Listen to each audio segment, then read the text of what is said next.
귀여워 보입니다. 여러분 모두 합격! 가자! 좋아요 누르면 합격! 요양보호사가 직업윤리 원칙을 준수한 사례는 1. 존칭을 생략하며 친밀감을 표현하였다. 2. 대상자로부터 서비스에 대해 물질적 보상을 받았다. 3. 대상자에게 자신의 힘든 상황을 하소연하였다. 4. 서비스 제공 내용은 월말에 모아서 종합적으로 기록하였다. 5. 방문 일정을 변경할 경우 사전에 연락하여 양해를 구하였다. 정답은요? 방문 일정을 변경할 경우 사전에 연락하여 양해를 구하였다. 맞죠? 1번 존칭을 생략하면 안 돼요. 대상자에게 유아어, 명령어, 반말 등을 사용하지 않습니다. 존중받지 못한다고 생각이 들거든요. 또 대상자로부터 서비스에 대해서 물질적 보상을 받으면 안 되죠. 죄송합니다. 감사한 마음만 받을게요. 또 대상자에게 자신의 힘든 상황을 하소연하면 됩니까? 요양보호사로서 해야 할 역할이 있어요. 대상자를 동기부여도 해주고 옹호도 해주고 그런 좋은 일들을 해줘야 되는데 자꾸 하소연만 하면은 대상자도 듣기 싫단 말이죠. 또 4번 서비스 제공 내용은 월말에 모아서 종합적으로 기록하나요? 그때그때 신속하게 기록합니다. 하루만 지나도 다 잊어먹잖아요. 그쵸? 방문 일정 변경하려면은요, 항상 그 미리미리 양해를 구해줘야겠어요. 스근간 증후군에 관한 설명으로 옳은 것은 1. 밤에 통증이 완화된다. 2. 손을 털면 저림과 통증이 완화될 수 있다. 3. 팔을 들어 올릴 때 어깨에 저린 감각이 있다. 4. 손바닥을 서로 맞대면 팔꿈치에 통증이 있다. 5. 새끼손가락에 통증이 있다. 정답은요? 2번 손을 털면 저림과 통증이 완화될 수 있다. 밤의 통증이 더 심하죠? 수근간 증후군이 뭐예요? 정중신경이라는 게 손으로 지나가는데 이 손목의 관절이 좁아지거나 이 속의 압력이 증가해서요. 신경이 자극되면은 통증이 나타나는 것입니다. 손목 통증이 수근간 증후군이에요. 손을 털면요. 조금 덜 아프다. 저림과 통증이 완화될 수 있다고요.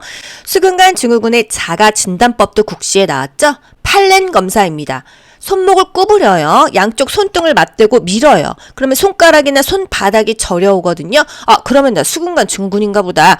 자가 진단을 할 수 있는 방법이라는 거예요. 감염 예방을 위한 요양보호사의 자가관리 방법으로 옳은 것은 1. 예방적으로 항생제를 복용한다. 2. 감염 증상이 있으면 예방접종을 받는다. 3. 임신한 경우 풍진 대상자와 접촉하지 않는다. 4. 머릿니 감염 대상자와 수건을 공동으로 사용한다. 5. 분비물이 묻은 손은 휴지로 닦는다. 정답은요? 3번 임신한 경우 풍진 대상자와 접촉하지 않는다. 수두 대상자, 풍진 대상자와 접촉을 하게 되면은요 선천성 기형을 유발할 수 있어요. 그래서 임신한 요양보호사는요 풍진 대상자, 수두 대상자와 접촉하지 않습니다. 감염 예방을 위해서 우리가 손 씻기가 가장 좋잖아요. 마스크 끼는 거 이런 것들. 1번 예방적으로 항생제를 복용한다. 항생제는 예방으로 복용하는 것이 아닙니다. 2번 감염 증상이 있으면 예방접종을 받는다. 예방접종은요. 그 질병이 생기기 전에 맞는 것입니다. 또 4번 머릿니 감염 대상자와는요. 공동으로 사용하면 안 돼요. 뭐를요? 모자, 빗, 수건 이런 거 공동으로 사용하면 옮습니다. 5번 분비물이 묻은 손은요. 휴지를 닦으면 어떻게 해요? 흐르는 물에 비누로 씻어야겠습니다. 대상자가 요양보호사에게 성희롱을 당할 때 대처 방법은 1. 반응하지 않고 계획된 업무를 수행한다. 2. 대상자의 행동에 대해 가족에게 항의한다. 3. 감정적으로 대응한 후 해당 장소를 떠난다. 4. 거부 의사를 표현하고 시설장에게 보고한다. 5. 요양보호 업무를 중단하고 다른 일을 알아본다. 정답은요? 거부 의사를 표현하고 시설장에게 보고한다. 또는요? 감정적인 대응은 삼가하고 단호하게 거부한다. 또는요? 성적 행동을 못하도록 단호하게 말한다. 이런 것들이 답이 됩니다. 기관장은 어떤 대처를 해야 되죠? 피해자에게 원치 않는 업무 배치 이런 불이익한 조치를 해서는 안 된다. 서비스를 중단한다고 말한다. 향후 조치 계획을 대상자에게 알린다. 이런 것들이 국가고시 빈출 지문입니다. 요양보호사가 지켜야 할 직업윤리로 옳은 것은 1. 보수교육 참여는 최대한 미룬다. 2. 동일한 종교를 가진 대상자를 선호한다. 3. 대상자의 개인정보에 대한 비밀을 보장한다. 4. 동료 요양보호사와 경쟁하는 자세를 갖는다. 5. 기관의 지침을 우선시하여 서비스를 제공한다. 정답은요? 3번 대상자의 개인정보에 대한 비밀을 보장한다. 비밀 보장 안 했을 때 벌칙 2이죠. 2년 이하의 징역 또는 2천만 원 이하의 벌금을 냅니다. 1번 보수교육 참여는 최대한 미루나요? 지속적으로 지식과 기술을 습득한다. 왜? 효율적이고 안전하게 업무를 수행하기 위해서 지속적으로 배우고 그 기술을 습득한다 이것입니다. 또 동일한 종교를 가진 대상자를 선호하면 안 되겠죠? 차별 대우하지 않는다. 또 동료 요양보호사와 상호 협력적인 관계를 유지해야지 경쟁하면 안 되겠죠?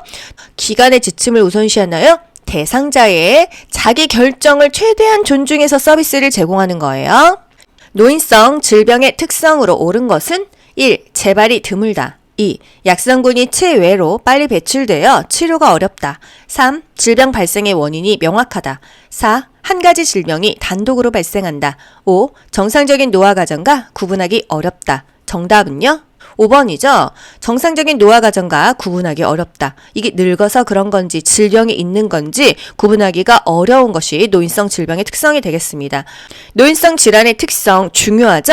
약물에 대한 반응이 민감하다. 약에 민감해지고 약물 중독에 빠지기 쉽다. 전형적이지 않은 증상이 빈번하게 나타난다. 여러 가지 만성 질병으로 많은 약을 복용하게 된다. 정상적인 노화 과정인지 질병인지 구분하기가 어렵다. 재발이 쉽고 경과가 길다. 합병증이 잘 동반된다. 수분과 전해질 균형이 깨지기 쉽다. 이런 것들이 국가고시에 나왔었어요. 위염으로 명치 부위에 통증과 구토 증상이 있을 때 도움이 되는 방법은 1. 하복부를 마사지한다. 2. 차가운 음료를 마신다. 3. 처방받은 제산제 복용을 중단한다. 4. 양손으로 상복부를 밀어 올린다. 5. 하루 정도 금식하여 위의 부담을 덜어준다. 정답은요? 금식을 해서 위의 부담을 덜어준다. 너무 뜨겁거나 찬 음식을 섭취하지 않죠? 과음과식 피하는 게 좋고요. 양손으로 상복부를 밀어 올린다? 위를 자극하지 않는 게 좋고요. 규칙적인 식사가 좋습니다. 인플루엔자 대상자를 돕는 방법으로 옳은 것은 1. 야외 활동을 권장한다. 2. 외출할 때는 마스크를 쓰게 한다. 3. 치료제로 항생제를 복용하게 한다. 4. 운동 전에 기관지 확장제를 사용하게 한다. 5. 정기적으로 흉부 방사선 검사를 받게 한다. 정답은요? 외출할 때는 마스크를 쓰게 한다입니다. 인플루엔자가 뭐죠? 독감이죠. 인플루엔자 바이러스에 의해서 감염되기 때문에 항바이러스제를 먹는다. 이것까지 국가고시에 나오죠. 인플루엔자 대상자는요. 외출할 때 마스크를 써야 돼요. 그래야 다른 사람한테 옮기지 않거든요. 65세 이상은요. 인플루엔자, 독감 매년 접종 무료죠. 매년 1회 접종한다. 그것도 국가고시 정말 잘 나와요. 다음 상황에서 요양보호사의 대처 방법은 대상자의 상태가 호전되었다는 이유로 대상자의 가족이 본인 일부 부담금에 할인을 요청하였다. 여러분 이런 문제는요. 보기 볼 것도 없이 그거 불법입니다. 이렇게 말한다는 것을 알고 보기를 보세요. 아시겠죠? 1. 불법 행위이므로 할 수 없다고 한다. 답 바로 나오죠? 2. 시설장과 상의한 후 알려주겠다고 한다. 3. 할인해주고 그만큼 서비스 시간을 줄인다. 4. 할인 대신 가족을 위한 서비스를 제공해 준다고 한다. 5. 나중에 본인 일부 부담금의 일정액을 돌려준다고 한다. 정답은요? 불법 행위이므로 할 수 없다고 한다. 이게 답이 되는 것입니다. 안 돼요. 이렇게 말하는 거예요. 요양보호사의 행동 규범. 국가고시에 한 두 문제는 나오고 있죠? 대상자 개인의 선호를 인정한다. 대상자의 인권을 존중한다. 업무 중 알게 된 동료의 학대 행위를 신고한다. 기저귀 재사용, 일회용 마스크 재사용 사용 시 대상자의 건강에 해롭다고 설명한다. 또 대상자의 배우자가 본인 부담금 할인을 요청했어. 아무튼 할인을 요청하면 그거 위법이에요, 불법이에요 이렇게 설명한다. 또 가족이 본인 부담금 할인을 요구할 때도 본인 부담금 할인은 위법이라고 설명한다. 요양보호사의 업무는요. 의료행위는 하지 않죠? 흡인, 관장, 도뇨, 욕창, 치료는 하지 않아요. 치료는 하지 않습니다. 재가침의 대상자의 증상이 악화되어 서서 대변을 보는 행동을 보일 때 대처 방법은 1. 식사량을 줄이겠다고 한다. 2. 서비스를 중단하겠다고 말한다. 3. 방으로 데려가 기저귀를 채운다. 4. 변화된 증상을 관찰하여 기록한다. 5. 재가 서비스 제공이 어렵다며 시설 입소를 유도한다. 정답은요? 4번입니다. 변화된 증상을 관찰하여 기록한다. 서서 대변을 보는 행동, 뭔가 좀 문제가 있는 행동이죠. 관찰하고 기록하고 또 보고를 해도 되는 상황이 되겠습니다. 다음에서 설명하는 노인 장기 요양보험 표준 서비스 유형은 관공서의 동행함, 대상자의 공과금 납부를 대행함. 1번 정서 지원 서비스, 2. 일상 생활 지원 서비스. 3. 개인 활동 지원 서비스. 4. 신체 활동 지원 서비스. 5. 기능 회복 훈련 서비스. 요양보호사가요, 대상자의 개인적인 활동을 대행하는 거죠. 정답 3번 개인 활동 지원 서비스가 되겠습니다. 개인 활동 지원 서비스는요, 외출 시에 동행, 일상 업무의 대행 두 가지로 나뉘어요. 요양보호사랑 대상자 둘이 나갈 수도 있고요. 요양보호사 혼자 나갈 수도 있습니다. 은행 가고 관공서 가고 병원 방문하고 이런 것들 외출 시 동행하는 거죠. 또 일상 업무의 대행, 약타기, 물품 구매, 요양보호사 혼자서도 할 수 있는 것들, 이런 것들이 개인 활동 지원 서비스입니다.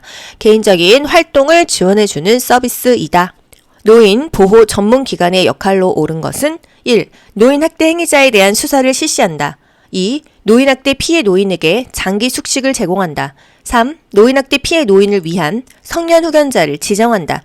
4. 노인 학대 판정을 위한 의학적 진단을 제공한다. 5. 노인 학대 행위자에 대한 상담 및 재발 방지 교육을 한다. 정답은요? 노인 보호 전문 기관은요, 노인 학대 행위자에 대해서 상담하고 재발 방지 교육을 하죠. 일단 학대받은 노인을 대상으로 사례 관리를 수행하는 기관이다. 학대받은 노인을 법적으로 신고하는 기관이다. 또 노인 학대 사례를 신고 접수받고 이것에 대해서 개입하고 이런 사례에 대해서 관리하는 게 바로 노인 보호 전문 기관이다. 학대 행위자에 대해서 재발 방지 교육도 하고 노인의 자살 예방 교육도 하는 게 노인 보호 전문 기관이 되겠습니다. 1번 노인 학대 행위자에 대한 수사는요, 사법경찰 수사기관이 하는 거예요. 2번 노인 학대 피해 노인에게 장기 숙식을 제공한다. 노인복지시설에서 하고 있습니다. 3번 노인 학대 피해 노인을 위한 성년 후견자를 지정한다. 이런 거는 뭐 법률기관에서 하는 거고요. 4번 노인 학대 판정을 위한 의학적 진단을 제공한다. 이건 의료기관에서 해야겠죠. 요양보호사의 임금 구성 항목과 취업 규칙을 명시하도록 규정해 놓은 법은 1. 근로기준법, 2. 국민건강보험법, 3. 산업안전보건법, 4. 사회보장기본법, 5. 산업재해보상보험법. 정답은요? 취업했어. 그 규칙 또 임금, 월급에 대해서 명시하는 것은요, 근로기준법이 되겠어요. 만약에 기준에 미치지 못하는 근로조건으로 정한 근로계약은 무효예요. 무효. 산업안전보건법은요, 다치기 전에 예방하는 법이고요. 산업재해보상보험법은요, 다치고 나서 돈이나 의료적인 것을 보장하는 법입니다. 다음 사례에 해당하는 노인복지 원칙은 건강한 노인이 은퇴 후 일자리 지원 교육 프로그램을 이수하고 소득을 얻을 수 있는 직장을 구하였다. 소득이 포인트입니다. 1. 독립의 원칙, 2. 존엄의 원칙, 3. 평등의 원칙, 4. 보호의 원칙, 5. 통합성의 원칙. 정답은요? 독립의 원칙이에요. 그 노인 복지의 원칙이 있어요. 국제연합 유엔이요, 노인을 위한 5가지 원칙이 있다 이렇게 정한 거예요. 독립의 원칙, 독립적으로 살아라 이거죠? 그러려면 어떻게 해요? 돈이 있어야 되겠죠? 일할 기회를 갖거나 소득이 있어야 한다. 이게 독립의 원칙이고요.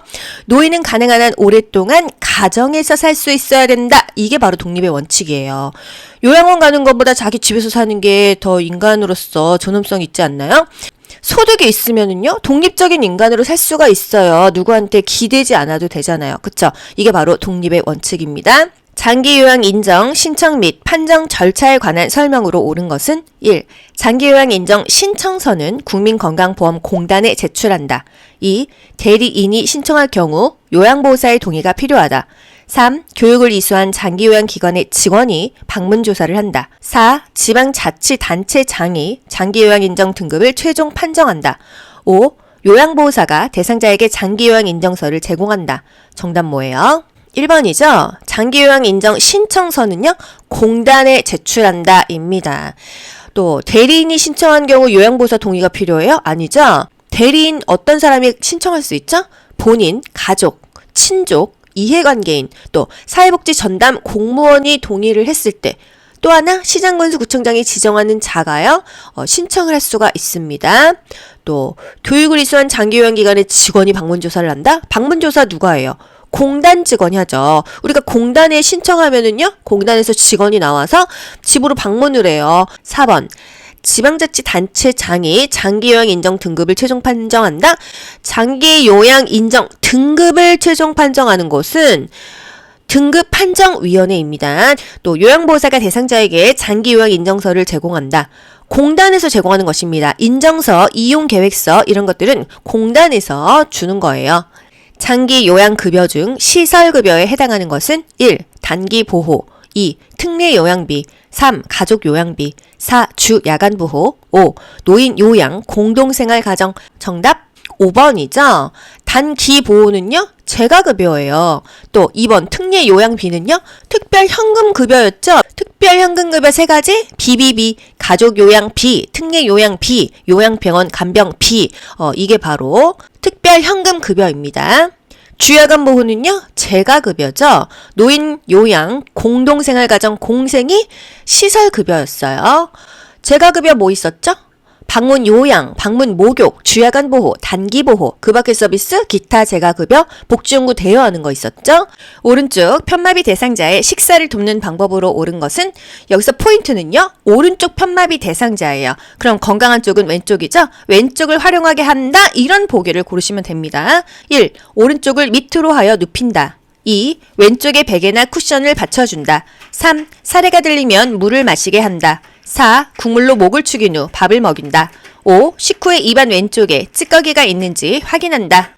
정답은요. 국물로 목을 축인 후 밥을 먹인다. 노말한 보기가 되겠네요.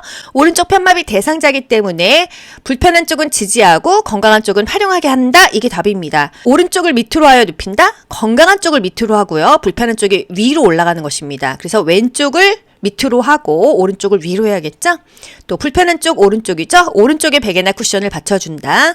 또 식후에 입안 왼쪽에 찌꺼기가 있는지 확인한다 했는데요. 왼쪽은 건강한 쪽이잖아요. 불편한 오른쪽에 있는지 확인하면 되겠습니다. 숟가락은 어느 쪽으로 놔주는 게 좋을까요? 왼쪽이죠?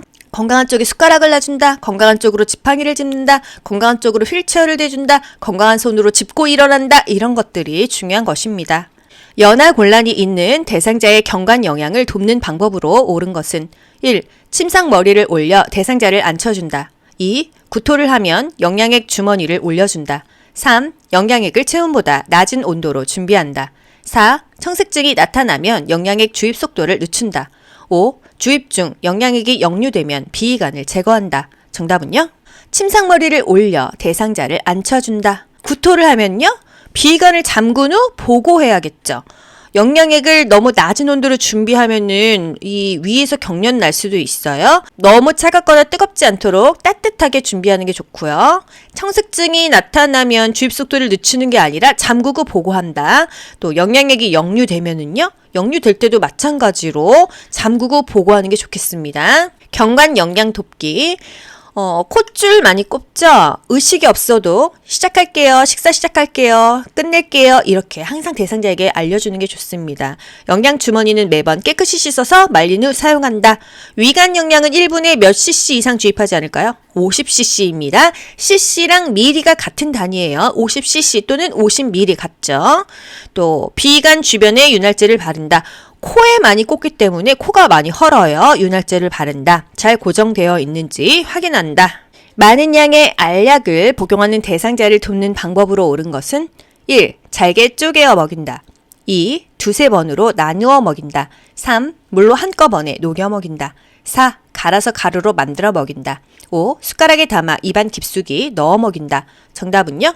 2번 두세 번으로 나누어 먹인다. 알약이 너무 많으면요. 무리해서 한 번에 먹을 필요가 없죠. 2번, 3번 나누어서 먹으면 되겠습니다. 잘게 쪼개거나 가루로 만들어서 먹으면 안 돼요. 알약 문제. 손으로 만진 약은 다시 넣지 않는다. 알약은 건조한 곳에 보관한다. 알약 개수가 많으면 두세 번에 나누어서 투약한다. 대상자가 손을 떠는 파킨슨 질환이야? 직접 알약을 입안에 넣어준다까지 아셔야죠. 안약을 점적할 때 코 안으로 약이 흘러들어가는 것을 예방하는 방법으로 옳은 것은 1. 비루관을 지그시 눌러준다. 2. 상안검 안쪽에 거즈를 대어준다. 3. 점적 중간에 눈을 깜빡이게 한다. 4. 멸균솜으로 눈 바깥쪽을 눌러준다. 5. 하부 결막낭 4-5cm 위에서 점적한다. 정답은요? 1번이죠. 비루관을 지그시 눌러줍니다. 비루관이 어디예요? 이 눈과 눈 사이 콧등쯤 있잖아요. 이 콧잔등 여기를 지그시 눌러줘야지 이 안약이요. 이 코 안으로 흘러내려가지 않고 눈으로 흡수되는 거예요. 안약은요. 높이는 한 1, 2cm 위에서 투여하죠? 아래 결막량이 뭐죠? 하안검이에요. 여기 중앙이나 외측으로 1, 2cm 위에서 투여하면 되겠습니다. 닦아줄 때는요, 안쪽에서 바깥쪽으로 닦아준다. 비루관을 눌러주는 이유는요, 안약이 코 안으로 흘러가는 것을 막기 위해서예요. 정맥 주사를 맞고 있는 대상자가 주사 부위가 붓고 아프다고 할 때 대처 방법은 1. 주사 바늘을 제거한다. 2. 수액 조절기를 잠근다. 3. 주사 부위에 온찜질을 한다. 4. 주사 맞는 팔을 심장보다 높게 한다. 5. 부어오른 부위를 알코올솜으로 눌러준다. 정답은요? 2번 수액 조절기를 잠근다. 일단 문제가 있으면요, 잠그고 보고하면 되겠습니다.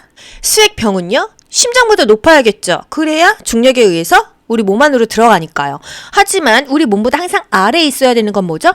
소변 주머니입니다. 소변이 내 몸으로 다시 들어오면 역류되면은요, 염증 생기겠죠? 소변 주머니만 우리 몸보다 아래에 있고요. 수액병 또는 위관 영양액 우리 몸보다 위에 있어야 된다는 거죠. 문제가 있으면은요, 잠그고 보고한다.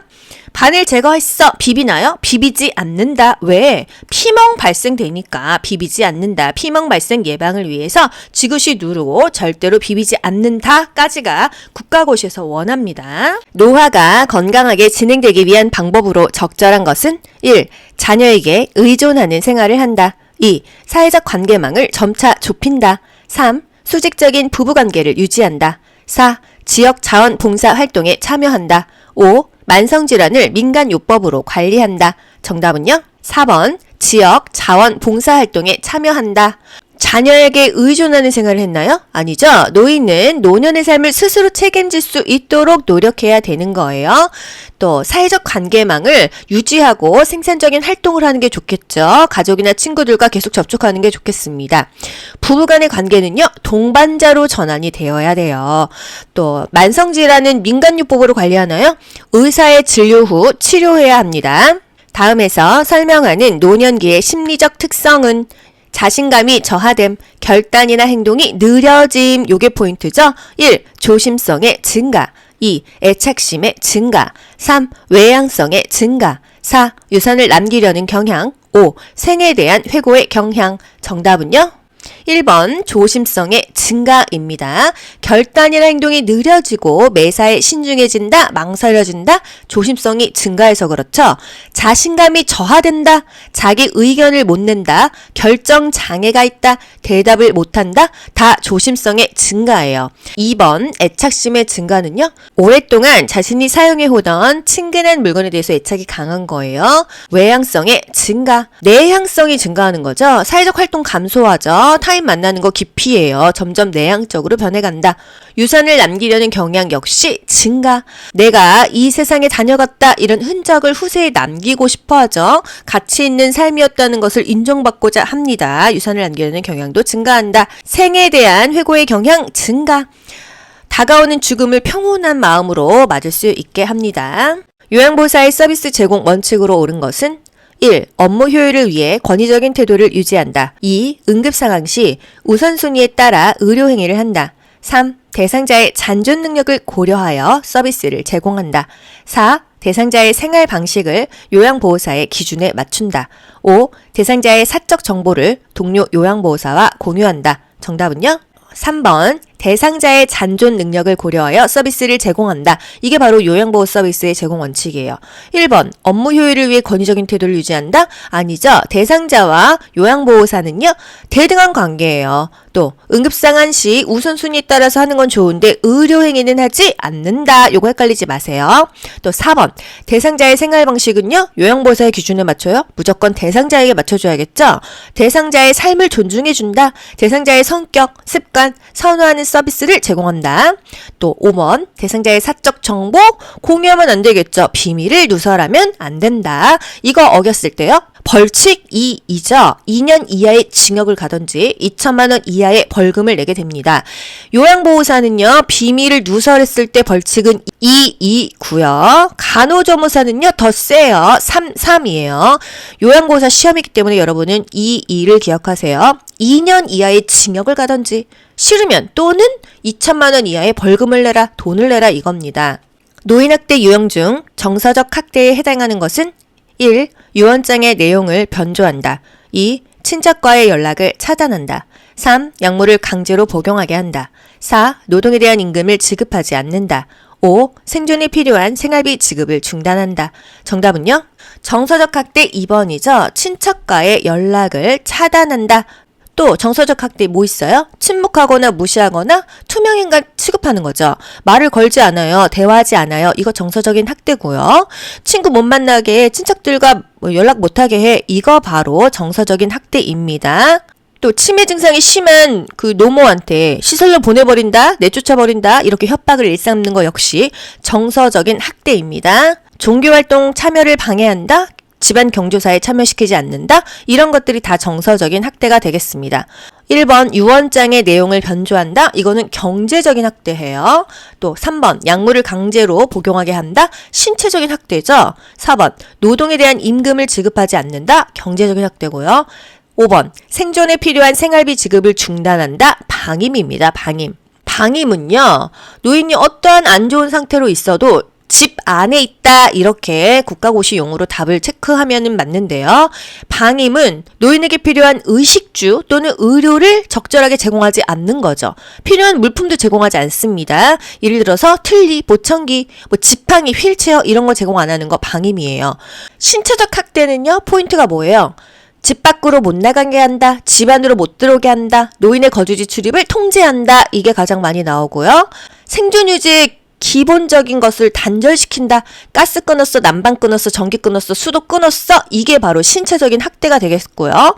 약 먹어야 되는 대상자 약 안 줬어. 생존 유지에 필요한 약물을 단절했어. 이거 신체적인 학대예요. 문제. 전기와 수도를 끊어 대상자의 생존을 위협한다? 이건 어떤 학대죠? 이게 바로 신체적인 학대입니다. 영수증이 쌓여있다. 세금이나 요금 납부를 방치한다. 이거는 방임으로 가셔야 돼요. 경제적인 능력이 없는데 이런 거 안 내준다 그거고요. 그냥 뭔가 끊어버렸다. 전기 끊었다. 단절시킨다. 이거는 신체적인 학대가 되겠습니다. 대상자의 비타민 D 생성에 도움이 되는 방법은 1. 금연한다. 2. 햇볕을 쬐인다. 3. 칼슘을 섭취한다. 4. 염분 섭취를 줄인다. 5. 체중 부하 운동을 한다. 정답은요? 비타민 D 하면은요, 햇볕을 쬐인다입니다. 햇볕을 쬐이면 비타민 D 생성에 도움이 된다. 체중 부하 운동하면은 뭐 딱 떠오르셔야 되죠? 골다공증을 떠오르셔야 합니다. 골다공증을 예방할 수 있는 방법은 걷기 운동을 한다. 걷기는 근육과 뼈에 힘을 주는 체중 부하 운동이다. 손해가 손상되어 뇌졸중이 발생했을 때 나타나는 특징적인 증상은 1. 기억력이 저하된다. 2. 감정을 잘 조절하지 못한다. 3. 몸의 균형을 유지하지 못한다. 4. 말의 내용을 이해하지 못한다. 5. 시야의 한쪽 귀퉁이가 어둡게 보인다. 정답은요? 3번 몸의 균형을 유지하지 못한다. 손해가 손상됐어 하면은요, 운동 실조증이 걸린다 이거예요. 균형감을 상실하게 됩니다. 그래서 비틀비틀 술 취한 사람처럼 걷는다? 이거는 손해 손상과 연결하셔야 돼요. 안압 상승으로 시야가 좁아지며 안압 상승하면 딱 나와야 됩니다. 안구 통증과 시력 상실이 나타날 수 있는 질병은 안압이 상승했어, 통증이 있어. 이것에 포인트를 두셔야 됩니다. 1. 녹내장, 2. 백내장, 3. 각막염, 4. 결막염, 5. 황반변성. 정답은요? 안압이 상승했다, 통증이 있다, 그러면 녹내장이고요. 그냥 뿌에 수정체가 뿌에? 그러면 백내장이 되겠습니다. 각막이 뿌에 하면 뭐죠? 녹각, 녹내장이 되겠어요. 노화에 따른 뇌 분비계 변화로 오른 것은 1. 공복 혈당 감소, 2. 인슐린 민감성 감소, 3. 기초대사율 증가, 4. 갑상선 기능 증가, 5. 뇌하수체 호르몬 분비 증가. 정답은요? 인민감 기억하시죠? 인슐린에 대한 민감성이 감소한다. 노화에 따른 내분비계 변화, 보통 당뇨 많이 오지 않습니까? 인슐린에 대한 민감성이 감소하니까 인슐린은 혈당을 떨어뜨리는 호르몬이죠. 혈당을 떨어뜨리는 게 감소되니까 혈당을 떨어뜨리지 못해요. 그래서 혈당이 올라간다. 이렇게 알고 계시면 되겠어요. 공복 시에 혈당이 증가하죠. 상승하죠. 또 기초대사율이 감소돼요. 기초대사율은 왜 감소돼? 근육의 질량이 감소되기 때문에 기초대사율도 감소가 됩니다. 갑상선 분비 호르몬은 감소하죠. 에스트로겐 분비도 감소하죠. 당의 대사도 감소하지만 뇌하수체 호르몬이나 부신 등은 늙었다고 노화가 왔다고 변화가 크지는 않다. 도파민 부족으로 하면은 답 딱 나와야 됩니다. 도파민 부족으로 동작이 느려지고 안정시에 떨림이 발생하는 질병은 1. 선망, 2. 뇌수막염, 3. 파킨슨병, 4. 혈관성 치매, 5. 알츠하이머병. 정답 뭐죠? 도파민이 부족해 동작이 굼떠. 안정시에도 떨림이 덜덜덜덜 있어. 파킨슨 병이에요. 파킨슨은요? 신경세포가 파괴되는 질환입니다. 도파민이라는 것은요, 신경 전달 물질이에요. 이게 파괴가 되니까 동작이 느려지고 이게 덜덜덜덜 떨림이 발생하거든요. 한마디로 도파민 분비 장애로 발생한다? 바로 파킨슨이에요. 손을 심하게 떠는 대상자는 약을 입안에 넣어준다. 파킨슨은요, 약물요법을 합니다. 그리고 뭐 근육을 스트레칭 시키거나 관절 운동을 시키고요. 본인이 이제 굉장히 불안정하기 때문에 정신적으로 또 지지해 주는 것도 필요하겠습니다. 수분 섭취 제한이 필요한 대상자, 수분을 제한해야 되는 대상자 물어봤죠? 1. 폐렴 대상자, 2. 당뇨병 대상자, 3. 방광염 대상자, 4. 심부전 대상자, 5. 기관지염 대상자. 정답은요? 심부전 대상자 되겠습니다. 수분을 제한해야 되는 질병, 간심신갑부. 여러분 다 기억하시죠? 폐렴, 염증이 있으면요, 물을 더 먹어야 돼요. 방광염, 물을 더 먹어야 돼요. 그래야 몸 안에 있는 염증을 몸 밖으로 배출할 수가 있다. 이것까지 국가고시에서 원하죠. 수분을 제한해야 하는 질병, 간심신갑부. 간경화, 심장부전이에요. 심부전. 또 신부전, 신장의 부전입니다. 혈액투석을 하는 만성 신부전 대상자다. 물 많이 먹냐 조금 먹냐 이렇게 나와요. 만성 신부전이든 그냥 신부전이든 신이잖아요. 신부전이잖아요. 그러면 수분을 조절해야 된다는 거. 또 갑상선 기능 저하증, 부신 기능 저하증. 물을 먹었을 때 뭔가 붓는 듯한 그런 질병은요, 수분을 제한해라 이겁니다. 노인의 약물 복용 방법으로 옳은 것은 1. 증상이 좋아지면 처방약 복용을 중단한다. 2. 처방약이 변경되면 변경된 처방약을 복용한다. 3. 약물 복용을 잊은 경우 2배 용량을 한꺼번에 복용한다. 4. 약물 부작용이 나타나도 처방대로 계속 복용한다. 5. 약이 없으면 증상이 비슷한 다른 사람의 약을 복용한다. 정답은요? 2번 약 처방이 변경되면 변경된 처방약을 복용한다. 요게 답이 되겠습니다. 최근 처방받은 약을 먹어야 된다 이거예요. 1번 증상이 좋아지면 중단해요. 의사의 지시에 따라서 해야 되는 것이죠. 3번 약물 복용을 잊은 경우 2배를 한꺼번에 복용한다? 안 됩니다. 약물 부작용이 나타나도 처방대로 계속 복용한다. 약물 부작용이 있으면요, 의사에게 물어봐야죠. 의사의 진료 후에 결정하면 되겠습니다. 약이 없으면 다른 사람의 약을 복용하면 안 돼요. 이거는요, 약물의 오용이에요. 비상약 편의점에서 구입할 수 있는 거 뭐 있었죠? 요거 하나만 찍고 넘어갈게요. 해열제, 진통제, 감기약, 파스, 소화제는요, 편의점에서 살 수가 있어요. 밥 먹고 나서 나 소화가 안 돼. 편의점 가서 소화제 살 수가 있죠? 팔목 삐었어. 파스 살 수 있고요. 감기 걸린 것 같아. 편의점 가서 살 수 있어요. 나 머리가 아파. 진통제 살 수 있고요. 열 나는 것 같아. 해열제도 편의점에서 구입을 할 수가 있습니다. 임종이 임박한 대상자의 신체적 변화로 옳은 것은 1. 혈압이 상승한다. 2. 피부가 붉어진다. 3. 동공이 축소된다. 4. 소변량이 증가한다. 5. 수면 시간이 길어진다. 정답은요? 5번이죠. 임종이 임박했어요. 뭐 건강하다가 갑자기 임종을 하는 것이 아닙니다. 계속 기운이 없다가 가시죠. 수면 시간이 길어집니다.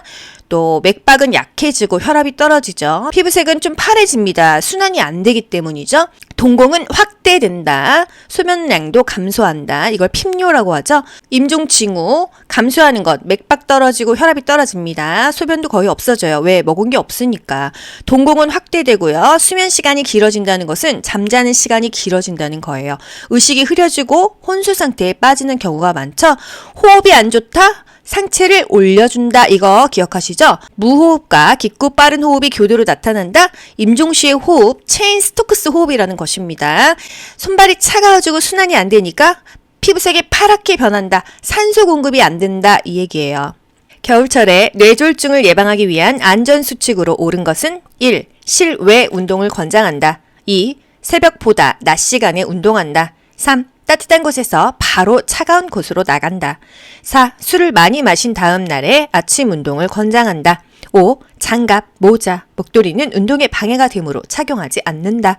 정답은요? 2번 새벽보다 낮 시간에 운동한다. 뭐보다 뭐 하면은요? 좋은 걸 기억하세요. 실내 운동을 권장합니다. 또 장기간 따뜻한 곳에 있다가 갑자기 찬 곳에 나가지 않고요. 운동 시간은 낮 시간이 좋다고 했죠? 술 마신 다음날 아침 운동 위험해요. 또 찬 곳에 나갈 때는요? 무장해야겠죠? 방한복, 모자, 목도리, 마스크 이런 것들을 착용한다. 방문 요양 서비스를 제공한 후 작성한 기록지의 내용으로 적절한 것은 1. 실금을 여러 번 함. 2. 오전에 물을 많이 마심. 3. 최근에 기억력이 나빠짐. 4. 오랜만에 기분이 좋아 보임. 5. 오후 3시에 홍시 2개를 먹음. 정답은요? 5번 오후 3시에 홍시 2개를 먹음. 애매한 표현을 피하고 구체적으로 기록해야 되잖아요. 그쵸? 오심을 호소한다. 중식 2분의 1 공기. 피부 박리 5 곱하기 8cm 뭐 이런 식으로 기록합니다. 객관적인 사실을 육하 원칙에 의해서 정확하게 기록해야겠죠? 공식화된 용어를 쓰고요. 애매한 표현은 피하고 구체적으로 기록해야 되겠어요. 제가 방문 후 요양보호사가 시설장에게 신속하게 보고를 해야 하는 경우는 보고해야 하는 경우 문제가 생겼을 때죠. 1. 이불 빨랫감이 세탁실에 있다. 2. 유통기한이 임박한 유제품이 냉장고에 있다. 3. 거실 형광등이 깜빡거린다. 4. 대상자의 방문에 자물쇠가 설치되어 있다. 5. 대상자의 자녀가 오랜만에 방문하였다. 정답은요? 4번 대상자의 방문에 자물쇠가 설치되어 있다. 이거 학대를 의심할 수 있는 상황 아니겠어요? 보고하거나 신고하면 되겠어요. 요양보호 업무를 왜 보고하죠? 서비스의 질을 높일 수가 있다. 누구 서비스의 질? 대상자의 서비스의 질을 높일 수가 있어요. 왜? 사고에 대해서 신속하게 반응을 하니까 피해가 최소화되죠? 대상자가 후유증이 적어지는 거죠? 또 타 전문직과 업무를 협조하면 원활한 의사소통이 가능하다. 예를 들어서 대상자가 말이 갑자기 어눌해지고 똑바로 걷지를 못해요. 이거 혹시 뇌졸중 전조 증상 아니야? 그래서 보고를 했더니 빨리 119를 부르라고 하는 거죠. 그래서 병원을 가보니까 뇌졸중 전조가 왔는데 골든타임에 무사히 오게 된 거죠. 그럼 누구의 삶의 질이 높아요? 대상자의 삶의 질이 높아지는 거예요. 대상자가 피해가 최소화되고 서비스의 질이 향상된다. 그래서 업무 보고가 중요하다 이 얘기입니다. 임종 직후 대상자를 돕는 방법으로 옳은 것은 1. 의치를 빼서 보관함에 넣어둔다. 2. 삽입된 유치 도뇨관을 제거해 준다. 3. 분비물이 배출되도록 옆으로 눕혀준다. 4. 깨끗한 시트로 대상자의 얼굴을 덮어준다. 5. 눈이 감기지 않으면 젖은 거즈를 눈 위에 올려준다. 정답은요? 임종 직후예요. 사망한 이후예요. 눈이 감기지 않으면 젖은 거즈를 눈 위에 올려줍니다. 의치를 빼서 보관함에 넣어두나요? 대상자의 의치를 이미 돌아가셨기 때문에 그대로 둘지 빼낼지 가족하고 상의를 해야 되고요. 유치 도뇨관을 제거해 준다? 의료행위죠? 이거는 뭐 간호사에게 보고하면 되겠습니다. 또 분비물이 배출되도록 옆으로 눕혀준다? 이미 임종을 한 직후에는 분비물이 배출되면 닦아주는 게 좋죠. 이 자세를 옆으로 눕혀주지는 않습니다. 죽기 전에는 기저귀를 대고요. 죽고 나서는 패드를 댑니다. 4번 깨끗한 시트로 대상자의 얼굴을 덮어준다? 어깨까지만 덮는 거예요. 드라마에서는 얼굴까지 가리지만요. 현실에서는 어깨까지만 덮는다. 사후 강직 시작되기 전에 자세 바르게 해줘야겠죠? 베개를 이용해서 머리와 어깨를 살짝 올려주는 게 좋고요. 임종 시의 조명은요. 차분한 게 좋다. 다음 그림과 같은 휠체어를 사용할 때 대상자의 다리 길이에 맞추어 조절해야 하는 부분은 정답 4번 라입니다. 가는요. 타이어예요. 나는요. 바퀴 손잡이입니다. 또 다는 잠금 장치고요. 라는 발 받침대, 마는 작은 바퀴입니다. 이 다리 길이는요. 허벅지 길이랑 종아리 길이를 조절해야 되는 거 아니에요? 종아리 길이를 조절하는 것이 발 받침대 라 부분이 되겠습니다. 오른쪽 편마비 대상자를 휠체어에서 방바닥으로 옮기는 순서로 옳은 것은 가, 대상자에게 이동 방법에 대해 설명한다. 나, 휠체어의 잠금 장치를 잠그고 발 받침대를 접어 발을 바닥에 내리게 한다. 다, 왼쪽 다리에 힘을 주어 바닥에 내려앉게 한다. 라, 대상자의 오른쪽 옆에서 어깨와 몸통을 지지해준다. 마, 왼쪽으로 바닥을 짚게 한다. 정답은요? 요 순서입니다. 순서대로 읽어드릴게요. 일단 대상자에게요. 이동할게요. 설명을 합니다. 그리고 나서 휠체어 잠금장치 잠그는 게 먼저예요. 그리고 대상자를 지지해 주고요. 대상자의 건강한 손을 활용하게 한다. 왼쪽으로 바닥을 짚게 한다. 그리고 맨 마지막에 앉게 한다. 이렇게 서술어만 보고도 맞출 수는 있습니다. 순서대로 다시 읽어드릴게요. 대상자에게 이동 방법에 대해서 설명을 한다. 휠체어의 잠금 장치를 잠그고 발 받침대를 접어 발을 바닥에 내리게 한다. 대상자의 오른쪽 옆에서 불편한 쪽 옆에서 어깨와 몸통을 지지해 준다. 왼손으로 건강한 손으로 바닥을 짚게 한다. 왼쪽 다리에 힘을 주어 건강한 다리에 힘을 주어 바닥에 내려앉게 한다. 요 순서가 되겠습니다. 다음 대상자가 지팡이를 사용하고자 할 때 지팡이 길이를 결정하기 위한 손잡이의 높이는 1. 지팡이를 다리 옆에 세웠을 때 둔부 높이 2. 지팡이를 다리 옆에 세웠을 때 가슴 높이 3. 지팡이를 다리 옆에 세웠을 때 겨드랑이 높이 4. 지팡이를 한 걸음 앞에 세웠을 때 가슴 높이 5. 지팡이를 한 걸음 앞에 세웠을 때 겨드랑이 높이 정답은요? 지팡이 다리 옆에 세웠을 때 둔부 높이, 엉덩이 높이입니다. 엉덩이 정도의 높이가 좋은 거예요. 보행기도 엉덩이 정도의 높이입니다. 지팡이 높이 문제보다는 지팡이 올라갈 때 순서와 내려가거나 평지갈 때 순서를 많이 물어보죠. 지팡이 올라갈 때 올지건마. 지팡이는 항상 지팡이를 먼저 짚어줘야 되고요. 지건마. 건강한 쪽 먼저 올라가고 마비 쪽이 나중에 가는 것입니다. 올라갈 땐 그런 거예요. 올라갈 때는 올지건마. 지팡이 건강한 다리 마비 다리 순이고요. 내려갈 때는요. 내지마건. 지팡이 마비 다리 건강한 다리 이렇게 반대로 갑니다. 올라갈 때는 지건마 요걸 기억하시고 평지나 내려갈 때는 반대라는 거. 다음 그림과 같이 오른쪽 다리에 힘이 없는 대상자가 보행기를 사용하여 이동하는 순서로 옳은 것은 힘이 없는 쪽, 불편한 쪽, 아픈 쪽과 보행기는 세트로 가는 거예요. 아시죠? 1. 오른쪽 다리와 보행기에서 왼쪽 다리 다른 보기 읽어볼 거 있어요? 없어요. 1번입니다. 불편한 다리와 보행기는 세트로 가고요. 나중에 건강한 다리가 뒤로 오는 것입니다. 한쪽 다리가 불편했을 때는 이렇게 되고요. 만약에 두 다리가 다 불편해 그럼 어떻게 할까요? 보행기 먼저 찝고요. 어차피 왼쪽 오른쪽 다 불편해요. 그냥 한 다리 아무 다리나 가는 것입니다. 단 한쪽이 불편하면은요 보행기랑 세트로 같이 가고 뒤에 건강한 다리가 가는 것입니다. 감염 예방을 위해 손을 씻는 방법으로 옳은 것은 1. 손을 씻은 후 젖은 수건으로 닦는다. 2. 손이 건조하면 손 씻기 횟수를 줄인다. 3. 세면대에 깨끗한 물을 받아 충분히 씻는다. 4. 손가락 끝을 반대편 손바닥에 문질러 씻는다. 5. 기침 후에는 흐르는 물과 비누로 10초간 씻는다. 정답은요? 손가락 끝을 반대편 손바닥에 문질러 씻는다 입니다. 손 씻기는요 가장 쉽고 경제적이고 효과적인 감염 예방법이에요. 흐르는 미온수로 손을 적시고 일정량의 항균 액체 비누를 바른다. 고체 비누는요 이 사람 저 사람 만지니까 세균으로 감염될 수가 있다. 손바닥, 손등, 손가락 사이사이, 엄지손가락, 손톱 밑까지 깨끗하게 한다. 손가락 끝을 반대편 손바닥에 문질러서 씻는다. 다 맞는 표현이에요.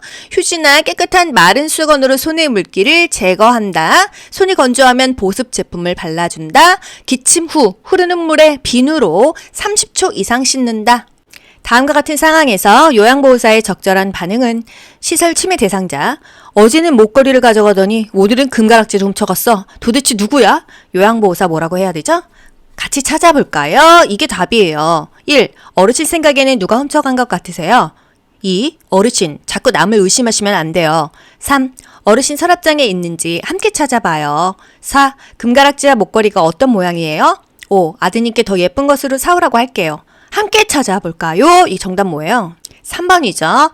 어르신 서랍장에 있는지 함께 찾아봐요. 이게 정답이 되겠습니다. 치매 도둑망상이죠. 잃어버린 물건에 대한 의심을 부정하거나 설득하지 말고요. 그냥 함께 찾아보는 게 좋은 방법입니다. 다음과 같은 상황에서 요양보호사의 적절한 반응은 치매 대상자 문을 발로 차며 왜 나를 무시해? 너희들은 얼마나 잘났어? 요양보호사 뭐라고 해야 되죠? 1. 이렇게 문을 발로 차면 문이 부서져요. 2. 어르신, 발 다치면 어쩌려고 그러세요? 3. 이러시면 여러 사람이 깜짝 놀라잖아요. 4. 누가 어르신을 화나겠나요? 5. 다른 방으로 가서 어르신의 전성기에 대해 이야기해 주세요. 정답은요? 5번 다른 방으로 가서 어르신의 전성기에 대해 이야기해 주세요. 약간 동문서답이죠? 왜 이렇게 답을 할까요? 치매 파괴적인 행동은요, 질병 초기에 나타나서 수개월 이내에 사라집니다. 화를 낼 때는요, 다른 자극을 주지 않는 것이 좋아요. 조용한 장소에서 쉬게 한다, 또는 치매 대상자가 좋아하는 드라마를 본다, 충분히 이해한다는 표현을 해준다, 또 어떤 노인만 보면 화가 나? 그러면 마주치지 않게 한다, 이런 것들이 좋겠어요. 그 사람이 좋아하는 것을 하게 해주고요, 자극을 주지 않는다, 충분히 이해한다는 표현을 해준다, 이런 것들이 좋은 방법이 되겠습니다. 제가 치매 대상자가 해질녘이 되면 딸을 보러 간다며 현관문을 열려고 할 때 대처 방법은 해질녘이 키워드가 되겠어요. 1. 반려견과 함께 시간을 보내게 한다. 2. 밖이 어두워서 못 간다고 설명한다. 3. 딸 집에 어떻게 갈 것인지 물어본다. 4. 현관문을 열어주고 바람을 쐬게 한다. 5. 커튼을 걷어서 저녁이 되었음을 알게 한다. 정답은요? 1번 반려견과 함께 시간을 보내게 한다. 해질녘은요, 석양증후군이에요. 낮에는 유순하던 사람이 저녁이 되면 갑자기 침대 밖으로 뛰쳐오거나 옷을 벗고 서성거리거나 방바닥을 뒹굴고 이상한 행동을 합니다. 이게 왜 그런 거예요? 불안해서 그렇습니다. 그렇기 때문에 해질녘에는요, 대상자와 함께 있어준다? 대상자가 좋아하는 어떤 단순한 소일거리를 준다? 이런 것이 중요하고요. 따뜻한 음료수, 등 마사지, 음악 듣기 이런 것들이 좋습니다. 또 좋아하는 반려동물, 애완동물과 함께 시간을 보내게 하는 거 괜찮죠? 대상자가 좋아하는 거, 익숙한 것들을 하게 해주시는 게 좋아요. 커튼은 닫아요. 조명을 밝게 켜요. 지금은 밤이 아니에요. 낮이에요. 이렇게 연출해주는 게 좋습니다. 텔레비전은 너무 크지 않은 게 좋아요. 심폐소생술을 할 때 자동 심장 충격기를 사용하는 방법으로 옳은 것은 1. 심장 리듬을 분석한 후 패드를 부착한다. 2. 심장 리듬 분석 중에도 가슴 압박을 지속한다. 3. 충격이 전달된 즉시 대상자의 반응과 호흡을 재확인한다. 4. 심폐소생술 중 자동심장 충격기가 도착하면 지체 없이 전원을 켠다. 5. 패드는 대상자의 오른쪽 중간 겨드랑이 선과 왼쪽 빗장뼈 밑에 붙인다. 정답은요? 4번 심폐소생술 중 자동심장 충격기가 도착하면 지체 없이 전원을 켠다 되겠습니다. 1번 심장 리듬 분석한 후에 패드 붙여요? 아니죠. 전원 켜고 패드 붙이죠. 그 다음에 리듬 분석하고 제세동 시행하는 거예요. 그리고 나서 다시 심폐소생술을 하는 것입니다. 2번 심장 리듬 분석 중에도 가슴 압박을 계속한다? 심장 리듬 분석 중에는요, 모두 물러나세요. 대상자에게서 손을 떼야겠죠. 그래야 대상자 본인의 심장의 리듬이 분석되니까요. 다른 사람들 손 막 이렇게 주무르고 발 주무르고 하면은요, 여러 명의 리듬이 분석되니까 아무도 만지면 안 된다. 3번 충격이 전달된 즉시 가슴 압박과 인공호흡을 30대 2 비율로 반복하는 것이고요. 또 패드는요, 오른쪽 빗장뼈 밑에 왼쪽 중간 겨드랑이에 붙입니다. 이 패드 부착 위치도 국가고시에 정말 자주 나오죠. 심폐소생술 중 자동심장 충격기가 도착하면 지체 없이 전원을 켜줘야 되고요. 전원 켜고 패드 부착한다. 심장 리듬 분석 6글자죠. 제세동 시행 5글자죠. 그리고 나서 심폐소생술을 다시 시행하는 것입니다. 전원 켜고 패드 부착하는 건 다 알아요. 그 다음에 심장 리듬 분석 그리고 제세동 시행 6.5로 가세요. 그리고 심폐소생술을 다시 시행해준다. 경증, 치매 대상자가 다음과 같은 활동에 참여할 때 향상될 수 있는 인지 기능은 과일 가게에서 살 수 있는 것을 말해보기, 미음으로 시작하는 단어를 말해보기, 1. 계산력, 2. 통제력, 3. 친화력, 4. 수능력, 5. 언어 능력. 정답은요? 5번 언어 능력 되겠습니다. 과일 가게에서 살 수 있는 거 말해보세요. 사과, 딸기 이런 거를 말하려면은 언어 능력이 아무래도 향상이 되겠죠. 경증 치매 대상자냐 중증 치매 대상자냐 이것에 따라서 달라져요. 경증이면은요, 아직 상태가 괜찮은 거잖아요. 그렇기 때문에 조금 어려운 거, 난이도 있는 거 괜찮다는 거고요. 중증 인지기능 장애가 있어. 그랬을 때는 할 수 있는 게 많이 없겠죠. 그냥 탬버린을 흔들기만 하면 되기 때문에 탬버린을 연주한다거나 똑같이 선 따라서 그리기 이런 것들이 중증에 해당되고요. 경증은 조금 어려운 거, 난이도 있는 거 괜찮다.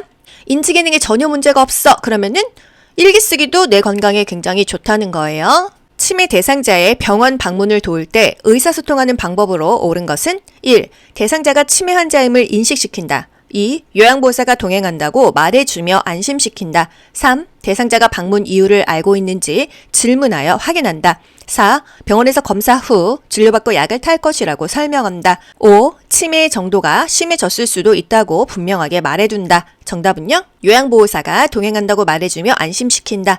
치매 대상자예요. 항상 안정시킨다. 내 편 들어준다. 쉬운 단어로 짧게 설명한다. 예, 아니오로 답할 수 있게 질문한다. 왜 이런 질문하지 않는다고 했죠? 간단하고 명료한 단어를 사용한다는 거. 말할 때는요, 가까운 곳에서 얼굴 마주보고 말했죠? 항상 현실을 알려주고요. 이런 것들이 좋습니다. 3번, 대상자가 방문 이유를 알고 있는지 질문한다. 치매 대상자에게는요, 이유를 묻지 않습니다. 대화를 하면서 딴청을 부리는 동료 요양보호사에게 나 전달법으로 의사소통한 경우는 서술어가 항상 뭐로 나와야 된다? 그래서 속상해요, 걱정돼요, 답답해요, 이런 게 나 전달법입니다. 주어가 내가 돼야 되는 거예요. 너 때문이 아니에요. 1. 제가 무슨 말을 했는지 이야기해 보시겠어요? 2. 당신은 저와 대화를 나누고 싶지 않은가 봐요. 3. 당신은 소통하기 어려운 사람이군요. 다음에 다시 이야기해요. 4. 많이 바쁘신가 봐요. 다른 일을 하시면서라도 제 이야기에 집중해 주세요. 5. 다른 곳을 보고 있으니 어디까지 들었는지 알 수 없어 답답하네요. 정답은요? 5번, 답답하네요, 속상하네요, 걱정되네요, 염려되네요, 이런 것입니다. 시각장애 대상자와 의사소통하는 방법으로 옳은 것은 1. 대상자를 만나면 신체 접촉으로 알린다. 2. 요양보호사를 중심으로 방향을 설명한다. 3. 말로 설명하기 어려운 사물은 만져보게 한다. 4. 지시 대명사를 사용해 사물의 위치를 이야기한다. 5. 대상자가 걸으며 이야기할 때는 요양보호사가 반보 뒤에서 따라간다. 정답은요? 3번, 말로 설명하기 어려운 사물은 만져보게 한다. 시각장애 대상자, 눈이 안 보이는 거죠? 1번, 대상자를 만나면 신체 접촉하기 전에 먼저 팔을 붙잡을게요, 말을 건네어서 알게 해야 돼요. 2번, 요양보호사 중심이 아니죠? 대상자 중심으로 왼쪽, 오른쪽을 설명해야 됩니다. 4번, 지시대명사, 눈이 안 보이는데 이쪽, 저쪽이 어느 쪽인 줄 알아요. 지금 대상자님 오른쪽, 3시 방향에 휴대폰 있어요. 이런 식으로 말합니다. 대상자가 걸으며 이야기할 때는요, 요양보호사가 반보 앞으로 나와서 대상자의 팔을 끄는 듯한 자세가 좋습니다. 리드하는 사람이 앞에 나와 있어야 될 거 아니에요. 그죠? 시각장애 대상자, 정면에서 이야기한다. 사물의 위치를 정확하게 시계 방향으로 설명한다. 지시 대명사 사용하지 않는다. 대상자를 중심으로 오른쪽, 왼쪽, 2시 방향, 5시 방향 이렇게 설명한다. 신체 접촉 전에 말을 먼저 건네야지 놀라지 않아요. 여러분 눈을 감아보세요. 누가 내 몸을 먼저 딱 터치해보세요.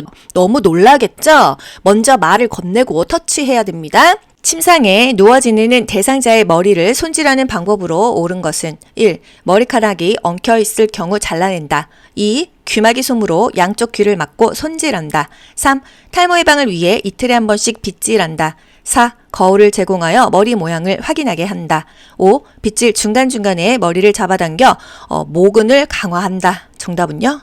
4번, 거울을 제공하여 머리 모양을 확인하게 한다. 1번, 머리카락이 엉켰을 때는요, 물로 적셔서 빗질을 해주면 되겠습니다. 2번, 귀마개 솜으로 양쪽 귀를 막고 손질한다. 대상자의 어깨에 수건을 덮고 안경과 머리핀 등은 제거하고 손질한다. 3번, 빗질은요, 매일 하는 것이 좋아요. 또 5번, 한 손은 모발을 잡고요, 다른 한쪽으로 두피에서부터 모발 끝쪽으로 빗어주는 것이 좋습니다. 머리카락을 잡아 당긴다고 모발이 강화되는 게 아니에요. 거울을 제공하여 머리 모양을 확인하게 한다. 이동 변기를 사용하여 배변하는 대상자를 돕는 방법으로 옳은 것은 이동 변기 뭔지 아시죠? 의자에 앉는 거. 1. 배변하는 동안 계속 말을 건다. 2. 이동 변기에 앉혀 양쪽 발을 들게 한다. 3. 대상자 손에 변이 묻어 있으면 손 소독제로 닦아준다. 4. 이동 변기를 침대보다 높게 두어 대상자의 이동을 편하게 한다. 5. 밖에서 기다려주길 원하면 문 밖에서 대상자의 상태를 살핀다. 정답은요? 5번이죠? 밖에서 기다려주길 원하면 문 밖에서 대상자의 상태를 살핀다.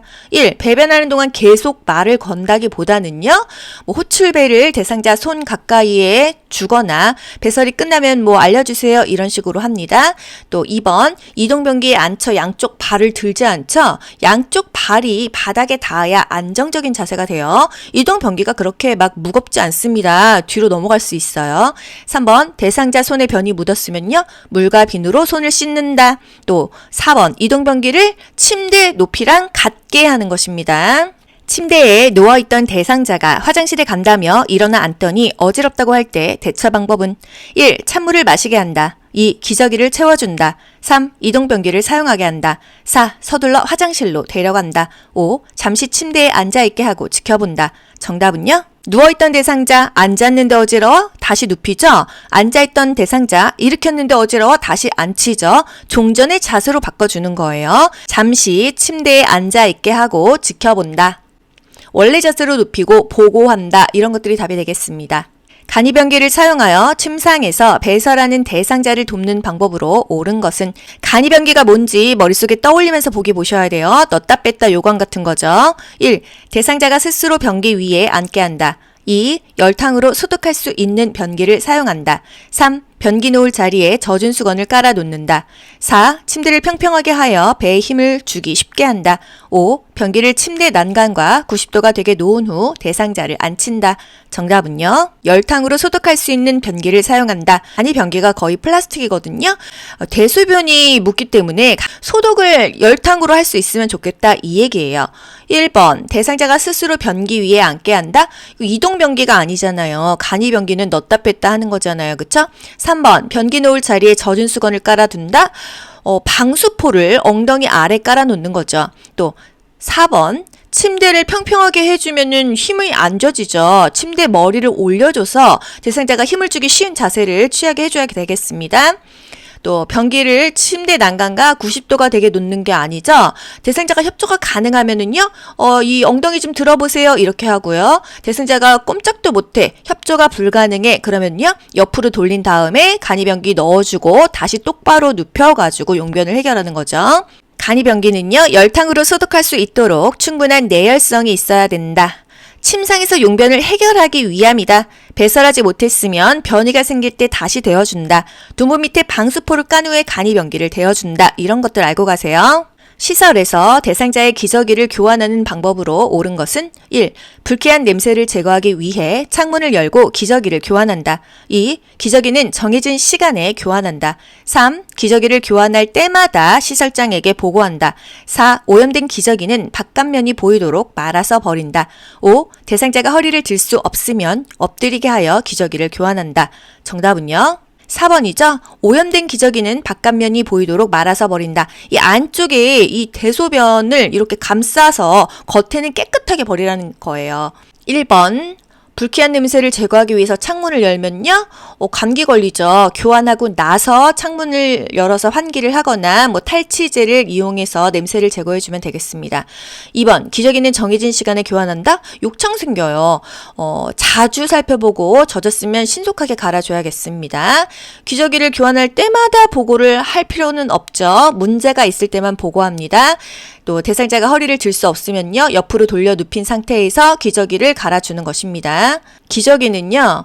최후의 보루예요. 의존성을 막기 위해서 기저귀를 바로 착용하면 안 되죠. 스스로 배설하는 습관이 약화될 수 있기 때문에 조금 실금했다고 몇 번 실금했다고 기저귀를 바로 사용하지는 않습니다. 기저귀를 사용하기보다는 배뇨 간격에 맞춰서 소변을 보게 하는 것이 좋아요.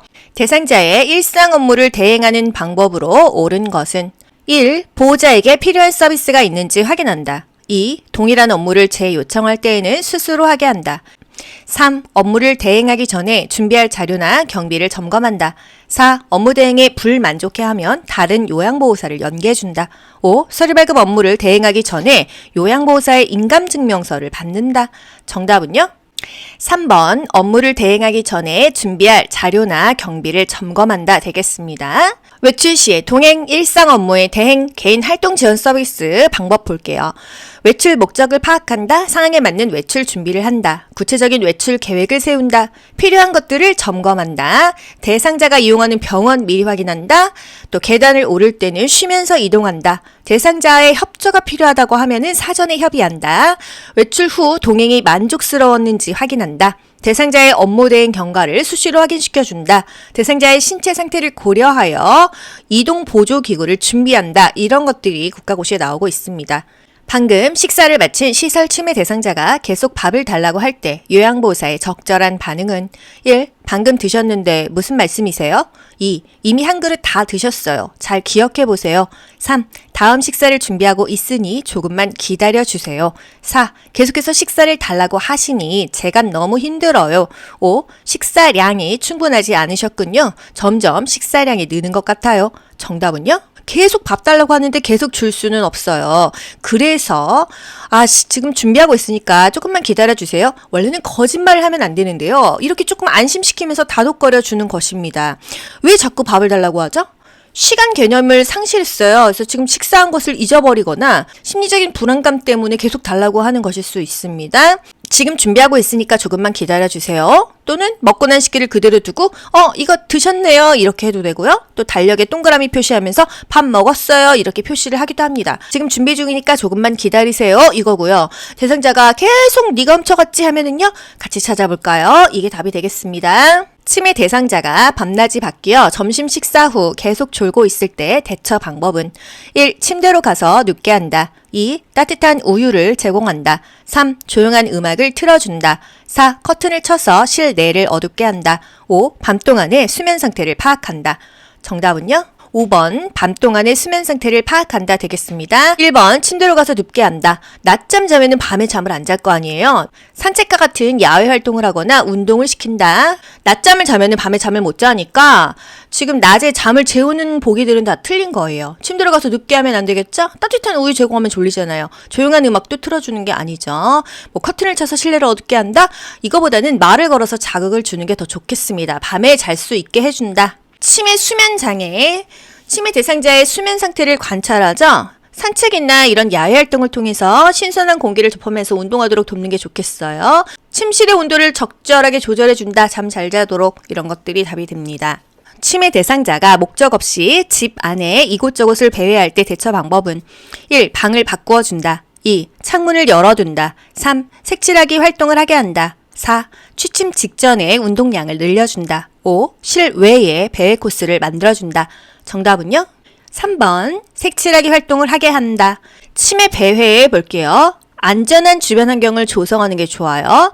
또 치매 대상자가요 불안해한다고 하면은요 신체적인 욕구를 우선적으로 해결해 줍니다. 화장실을 가야 되는지 어디가 아픈지 바지가 불편한지 이런 것들이요. 낮 시간에 단순한 일거리를 주는 게 좋고요. 집은 환하게 하는 게 좋겠습니다. 또 치매 대상자가 좋아하는 것을 하게 하고요. 가족 사진을 걸어두는 게 좋다. 배회 코스는요 실내에다가 만드는 게 좋다는 거예요. 떡을 먹다가 갑자기 그림과 같은 증상을 보일 때 대처 방법은 이거 뭐예요? 숨 막힌다 이거죠. 목을 조르는 듯한 자세. 하임리히법을 해야 된다. 이 정도는 다 알고 계시죠? 1. 즉시 심폐소생술을 한다. 2. 따뜻한 물을 마시게 한다. 3. 손가락을 넣어 떡을 빼낸다. 4. 떡이 육안으로 보이면 큰 기침을 하게 한다. 5. 고개를 뒤로 젖히게 한 후 명치를 눌러준다. 정답은요? 4번 큰 기침을 하게 한다 입니다. 하임리히법은요. 등 5번 두들기고 복부 밀어내기 5번 하는 거예요. 일단 목에 뭐가 걸렸으면요. 본인이 큰 기침을 하게 하던지 옆에 있는 사람이 등을 쳐주던지 또 대상자를 뒤에서 안아서 배꼽과 명치 사이의 중간 부위를 후상방으로 밀어 올리던지 합니다. 의식이 있을 때는 이렇게 하는 거예요. 산책하던 대상자가 넘어져 발목 골절이 의심될 때 응급처치 방법으로 옳은 것은 1. 온찜질해준다. 2. 발목 부위를 붕대로 압박한다. 3. 발목이 움직이는지 돌려보게 한다. 4. 손상 부위의 뼈에 변형이 있는지 관찰한다. 5. 침대에 눕히고 발을 심장 위치보다 낮게 내려준다. 정답은요? 손상 부위의 뼈에 변형이 있는지 관찰한다 맞죠? 발목 골절이 의심된다고 했어요. 골절이 의심될 때, 외상이 의심될 때는요. 움직이지 않고 고정하는 것이 가장 우선입니다. 찜질은요. 냉찜질이죠. 튀어나온 부위를 압박하면 안 됩니다. 고정은 되지만 압박을 하는 건 아니에요. 또 움직이지 않는데 돌려보면 안 되겠죠? 다친 부위는요. 부목을 하고 이 심장보다는 살짝 올려주는 게 좋다라는 거. 골절 시에는요. 안정시키고 절대 스스로 움직이지 않도록 하는 게 좋습니다. 대상자 이렇게 세워요? 그러면 안 돼요. 손상 부위가 붓기 전에 장신구를 제거하는 거 중요하죠? 상처 부위는 냉찜질합니다. 고정한 후 병원으로 이송한다. 뼈에 변형이 있는지 관찰한다. 골절이 생기면요, 순간적으로 뼈가 확 부풀어 올라와요. 그러면 골절을 거의 의심이 아니라 거의 확신할 수 있겠죠? 그럴 때는 움직이지 않는다. 부목되고 병원 간다. 심정지 대상자에게 심폐소생술을 하는 순서로 옳은 것은 물어보았죠? 여보세요, 괜찮으세요? 어깨를 만지는 거고요. 나는 가슴 압박이죠? 다는요? 거기 노란 티 입으신 분 119에 신고 좀 해주세요. 자동심장 충격기 좀 갖다 주세요. 이거고요. 라는요, 인공호흡이고요. 마는요, 자동심장 충격기 부착하는 것입니다. 순서가 어떻게 되죠? 반도각이 인상이죠? 반응을 확인한다? 가가 되겠고요. 도움을 요청한다? 거기 노란 티 입으신 분 119에 신고 좀 해주세요. 빨간 티 입으신 분 자동심장 충격기 좀 갖다 주세요. 도움 요청하는 거 다죠. 심폐소생술이 들어갑니다. 심장을 압박한다. 가슴을 압박한다. 나가 되겠고요. 기도 유지를 한 이후에 인공호흡 들어갑니다. 나 다음에 라고요. 기도 유지하는 게 만약에 있다고 하면은 나라 사이에 들어가는 거예요. 마지막에는 자동심장 충격기를 부착하고요. 상태를 확인하게 되겠습니다. 반도각의 인상. 반응을 확인하고요. 도움을 요청합니다. 가슴 압박, 기도 유지, 인공호흡, 상태를 확인한다. 심폐소생술은 심정지 대상자에게 인공적으로 혈액을 순환시키고 폐에 산소를 공급해서 생명을 구하는 것이다. 심폐기능이 멈춘 후 골든타임은요, 4에서 6분이에요. 이 안에 혈액순환 안 되잖아요? 뇌에 손상이 옵니다. 뇌사에 빠져요. 그래서 빨리 심폐소생술을 하죠. 119는 이거보다 빨리 오긴 어려우니까요. 심정지 대상자에게 심폐소생술을 하는 1차적인 목적이 뭐냐, 이런 문제도 나오죠. 뇌 손상을 최소화하기 위해서이다. 절박성 요실금이 있는 대상자를 돕는 방법으로 옳은 것은 1. 낮에는 기저귀를 채워준다. 2. 골반 근육 강화 운동을 하게 한다. 3. 웃음요법 프로그램에 참여하게 한다. 4. 식이섬유가 적은 음식을 제공한다. 5. 따뜻한 커피를 자주 마시게 한다. 2번 골반 근육 강화 운동을 하게 한다. 케겔 운동을 하게 한다 입니다. 절박성 요실금은 뭐예요? 소변을 보고 싶다고 느끼자마자 화장실 갈 새도 없이 바로 소변이 나오는 거죠. 골반 근육 강화 운동을 하게 한다. 대상포진에 관한 설명으로 옳은 것은 1. 세균에 의해 감염되는 질환이다. 2. 장기간 스테로이드를 복용해야 한다. 3. 치료 후 신경통이 사라질 때까지 격리한다. 4. 가려움증이 있는 부위에 온찜질을 적용한다. 5. 과거에 수두를 앓았던 사람에게서 주로 발생한다. 정답은요? 5번 과거에 수두를 앓았던 사람에게서 주로 발생한다. 수두를 일으키는 바이러스에 의해서 피부와 신경에 염증이 생기는 질환, 이게 바로 대상포진이 되겠습니다. 또 면역력이 떨어졌을 때 생긴다? 대상포진이에요. 대상포진의 증상은요? 타는 듯한 느낌의 통증, 자결감. 이 자결감이라는 말이 나오면 대상포진입니다. 자결감이 동반되는 질환이다. 수포가 피부에 감각신경 말단을 따라서 띠 모양으로 나타난다. 면역력이 저하된 사람이나 노인이 대상포진에 걸릴 위험성이 더 크다라는 거 바로 피부과로 가셔야 됩니다. 세균에 의해서 감염되는 질환이 아니죠. 바이러스에 의해서 감염되는 질환이다. 항염증제, 항바이러스제, 진통제 등을 사용해서 통증을 줄이는 거예요. 스테로이드 아닙니다. 치료 후에 신경통이 사라질 때까지 격리한다? 아니죠. 이게 감염되는 질환은 아니거든요. 휴식하고 안정을 취하면 되겠습니다. 가려운 부위는 온찜질, 가려우면 냉찜질이죠. 칼라민 로션을 주거든요. 그럼 좀 바르면 덜 간지럽다는 거. 노화에 따른 심혈관계 변화로 옳은 것은 1. 심근의 두께 감소. 2. 심근의 탄력성 감소. 3. 심박동수 증가. 4. 최대 심박출량 증가. 5. 말초로부터 심장으로의 혈액순환 증가. 정답 뭘까요? 2번 심근의 탄력성 감소. 심근이 뭐예요? 심장 근육이죠. 심장 근육의 탄력성은 감소한다. 노화가 오면은요, 좋은 것들이 다 감소를 합니다. 심근의 두께 감소, 왠지 그럴싸하지만 심장 근육의 두께가 감소되지는 않는다라는 거. 심박동수 감소, 최대 심박출량 감소. 심박출량이 뭐예요? 심장이 1분 동안에 내보내는, 뿜어내는 혈액의 용량이 심박출량입니다. 이게 줄어요. 그래서 혈액순환도 더 더디겠죠. 말초로부터 심장으로의 혈액순환은 감소한다는 거. 심혈관계 질환, 또 다른 거 어떤 문제 나와요? 심장 근육이 두꺼워져 탄력성이 떨어진다. 정맥이 약화돼서 하지 부종이나 치질이 생긴다. 이 정도 알고 갈게요. 혈액순환 감소하죠? 심박출량 감소하죠? 심박동수도 감소합니다. 혈액순환이 잘 안 되니까 앉았다 일어나면 어지러워요. 이게 바로 기립성 저혈압이 되겠어요. 대상자의 세수를 돕는 방법으로 옳은 것은 1. 눈곱 바깥쪽에서 안쪽으로 닦는다. 2. 눈곱이 없는 쪽 눈을 먼저 닦는다. 3. 이마, 눈, 귀, 코 순으로 닦는다. 4. 입술과 그 주변을 알코올솜으로 닦는다. 5. 코는 코 속을 제외하고 콧방울까지 닦는다. 정답은요? 2번 눈곱이 없는 깨끗한 쪽 먼저 닦고 그리고 눈곱 있는 좀 지저분한 곳을 닦는 것입니다. 청소도 마찬가지예요. 깨끗한 쪽 먼저 하고 또 더러운 쪽을 하는 것입니다. 1번 눈은 안쪽에서 바깥쪽으로 닦죠. 순서는요. 닦는 순서 얼굴, 너의 눈, 코, 볼, 입, 이마, 귀, 목 아시죠? 눈, 코, 볼, 그 다음에 입이에요. 이마 위로 올라가죠? 그 다음에 귀, 목 이렇게 순서로 닦습니다. 알코올솜으로 닦으면은요 엄청 건조해요. 부드럽고 깨끗한 수건을 따뜻한 물에 적셔서 닦는다. 또 상처가 났을 때도 알코올로 닦는 거 아닙니다. 조직이 다 해져요. 코 닦을 때는요. 코 안까지 깨끗이 닦아줘야겠죠. 콧망울도 세심하게 닦아줍니다. 코털이 코 밖으로 나와 있으면 깎아준다. 또 눈곱이 없는 쪽부터 닦는다. 눈은 안쪽에서 바깥쪽으로 닦는다. 수건에 비누를 묻혀서 입술과 주변을 깨끗이 닦은 후에 깨끗한 수건으로 헹군다. 이렇게 지문이 변경돼서 유사한 문제들이 나옵니다. 여성 대상자를 목욕시키는 방법으로 옳은 것은 1. 팔은 어깨에서 손목 쪽으로 닦는다. 2. 유방은 쇄골에서 명치 쪽으로 닦는다. 3. 다리는 발끝에서 허벅지 쪽으로 닦는다. 4. 회음부는 항문 요도 질순으로 닦는다. 5. 복부는 배꼽을 중심으로 시계 반대 방향으로 닦는다. 정답은요? 다리는 말초에서 중앙으로, 발끝에서 허벅지 쪽으로 닦아요. 그래야지 혈액순환이 잘 되니까요. 팔은 손목 쪽에서 어깨 쪽으로 닦아야 되죠. 이 말초에서 중심으로 닦는 것입니다. 유방은요. 원을 그리듯이 닦는 거고요. 회음부는 항상 항문이 맨 마지막이죠. 요도질 항문순으로 닦아주고요.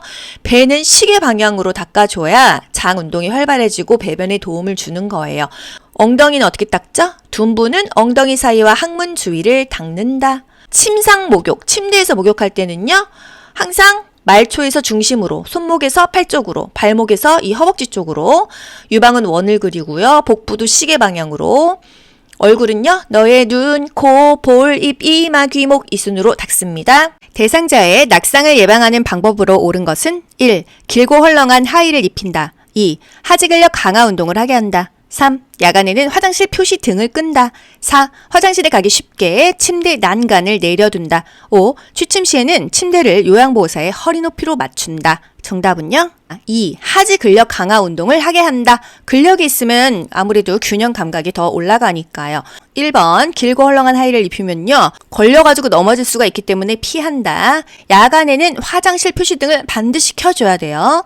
또 침대 난간을 내려두면요. 굴러떨어져요. 그래서 반드시 난간을 올려줘야 되고요. 침대 높이가 낮을수록 더 안전하고요. 침대 밑에 요를 깔아두면은요. 떨어져도 쿠션 역할을 하니까 더 안전하겠죠. 취침 시에 침대 높이는 최대한 낮추는 게 좋아요. 허리 높이 너무 높잖아요. 가정에서 지진이 발생했을 때 대처 방법은 1. 운동장이나 넓은 공터로 대피한다. 2. 흔들리는 동안에는 탁자 위에 엎드린다. 3. 흔들림이 잠시 멈추면 출입문을 잠근다. 4. 승강기를 타고 신속하게 밖으로 나간다. 5. 깨지기 쉬운 물건은 높은 곳에 올려둔다. 정답은요? 1번 운동장이나 넓은 공터로 대피한다 입니다. 흔들리는 동안에는요. 탁자 아래로 들어가서 몸을 보호해야 되고요. 탁자 다리를 꼭 붙잡는 게 좋다. 또 출입문을 잠그면 안 되죠. 전기와 가스는 차단하고 문을 열어서 출구를 확보한다. 또 승강기를 타고 대피하면 안 되겠어요. 계단을 이용해서 나간다. 깨지기 쉬운 물건은 높은 곳에 올려두는 게 아니죠. 이렇게 안 보이는 곳, 잠글 수 있는 곳에 보관한다. 지진 발생 시 견고한 구조물의 아래로 피난하여 몸을 웅크린다. 지진 발생 시 운동장이나 넓은 공터 등 넓은 공간으로 대피한다. 탁자 아래로 들어가서 몸을 보호하고 탁자 다리를 꼭 붙잡는다. 흔들림이 멈추면 전기와 가스를 차단하고 문을 열어서 출구를 확인한다. 지진이 나면요. 처음에는 뭐가 이렇게 막 머리 위로 떨어지니까 탁자 아래 책상 아래로 들어가서 머리를 보호하는 게 중요하지만은요. 나중에는 출입구가 다 막히면 탈출이 힘들어요. 그래서 출구를 열어서 확보를 한다. 넓은 공간으로 대피를 한다. 운동장으로 나간다. 이런 것들이 답이 되겠습니다. 보기 5개 중에서 이것에 해당하는 것을 고르시면 돼요. 다음 그림의 세탁 표시에 따른 방법을 옳게 설명한 것은 이 옷걸이라는 말이 써 있고요.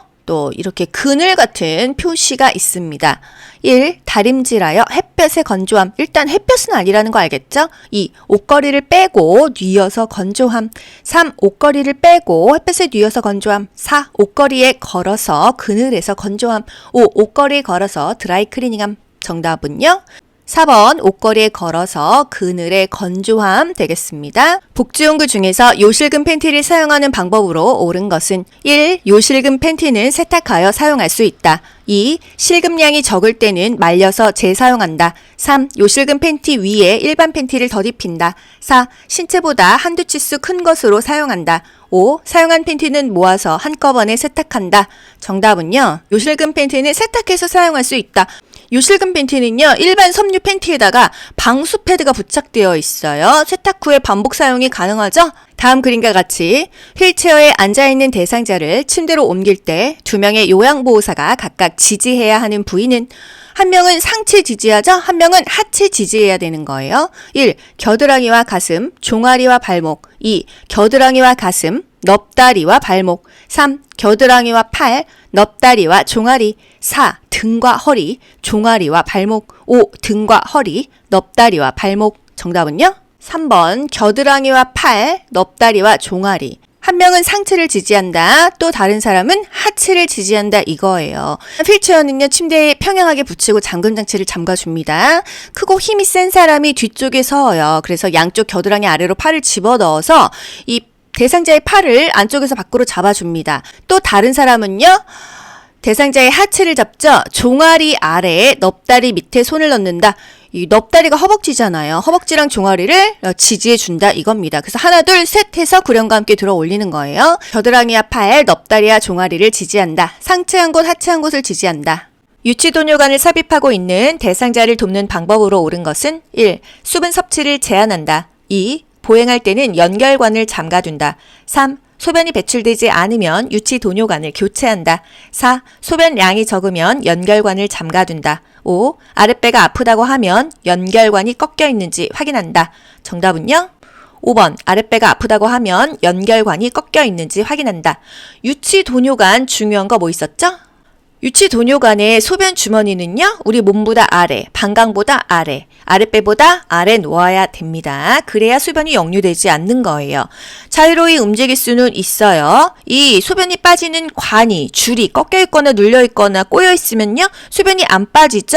통증이 생기고 복부가 팽만됩니다. 그래서 수시로 확인을 해줘야 돼요. 대상자의 의치를 관리하는 방법으로 옳은 것은 1. 의치를 끼운 채로 자게 한다. 2. 의치는 뜨거운 물에 삶아서 소독한다. 3.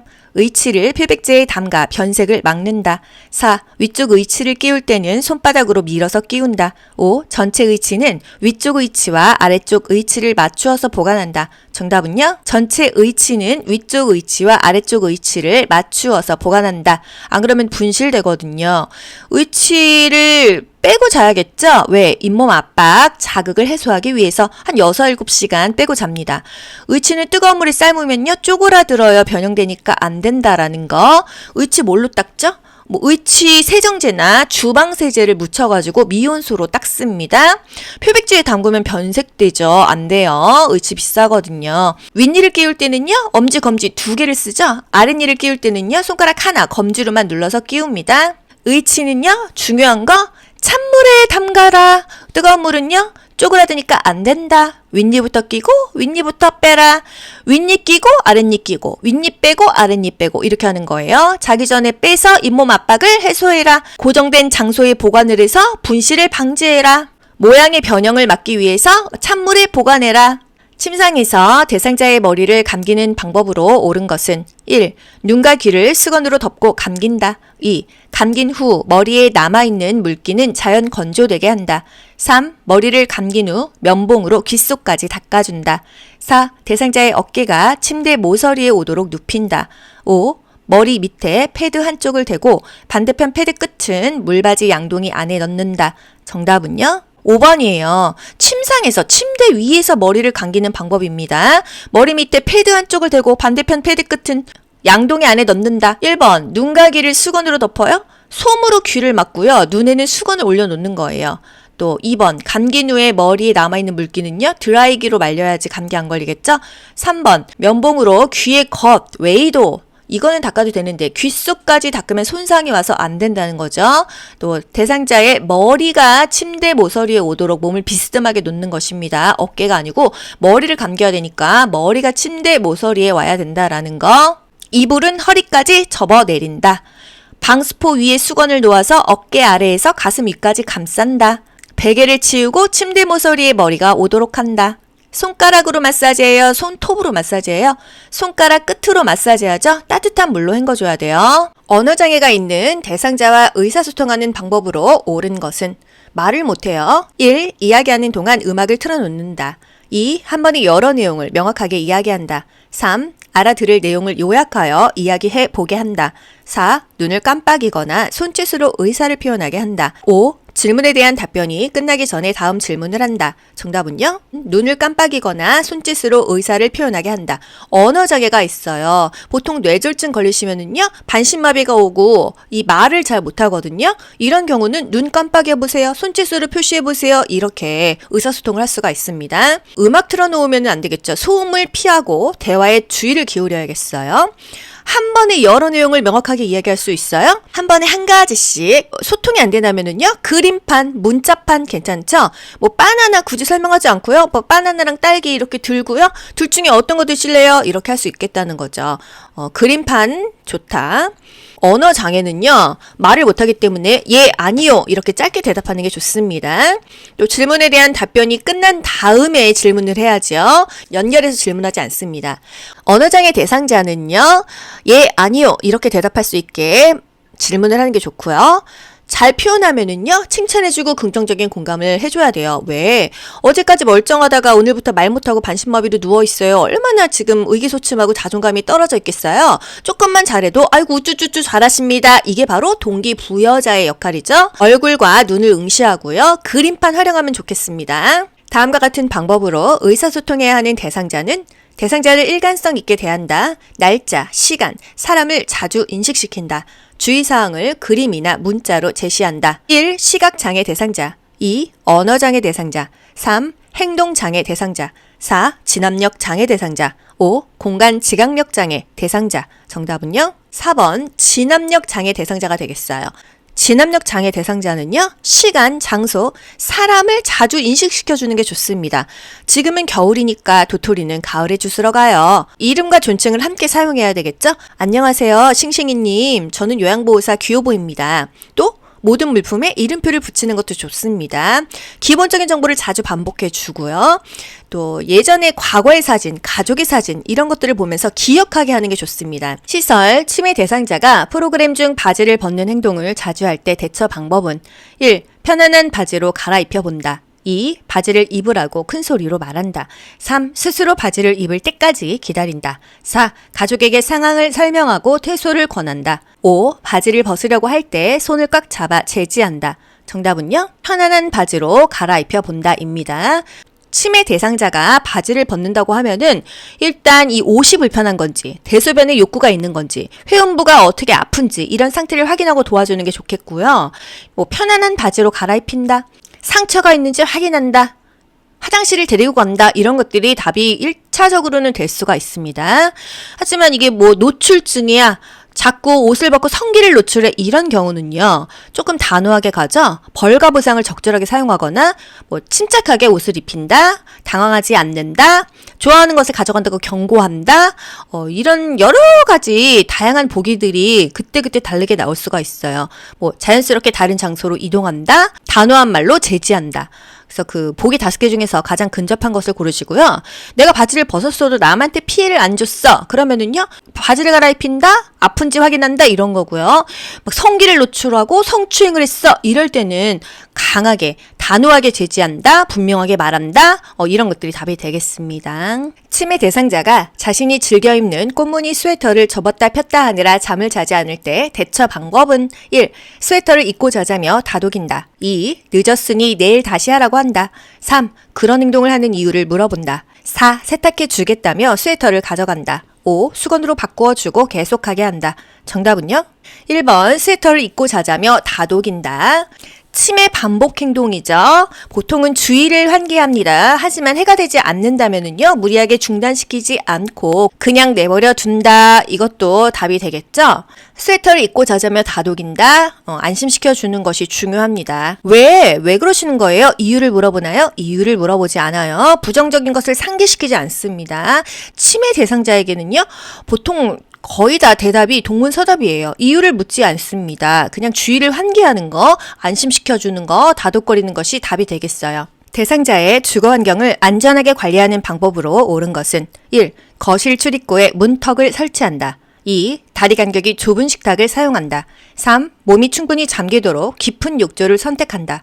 4. 열고 닫기 편하도록 둥근형의 문고리를 설치한다. 5. 현관 조명은 현관 밖과 발밑을 비출 수 있게 설치한다. 정답은요? 5번. 현관 조명은 현관 밖과 발밑을 비출 수 있게 설치한다. 1번. 거실 출입구의 문턱은요, 없애야지 넘어지지 않겠죠. 2번. 다리 간격이 넓은 식탁을 사용합니다. 너무 깊은 욕조는 위험해요. 높이가 낮은 욕조가 사용하기가 편하죠. 욕조 바닥에는 미끄럼 방지 매트를 깔아준다. 4번. 둥근형보다는 막대형 손잡이가 더 열고 닫기가 편합니다. 대상자의 주거 환경에서요, 현관은 환하게 하는 게 좋겠죠? 또 거실의 문턱은 없앤다. 식탁은 다리 간격이 넓은 게 좋다. 대상자의 방에는요, 비상벨을 설치한다. 또 필요한 물건은 손이 닿는 위치에 둔다. 화장실은요, 안전한 손잡이를 설치한다. 바닥에는 미끄럼 방지 매트를 깔아준다. 사용하지 않는 화장실, 낮에는 창문을 열어서 환기한다. 이런 게 중요한 것이 되겠습니다.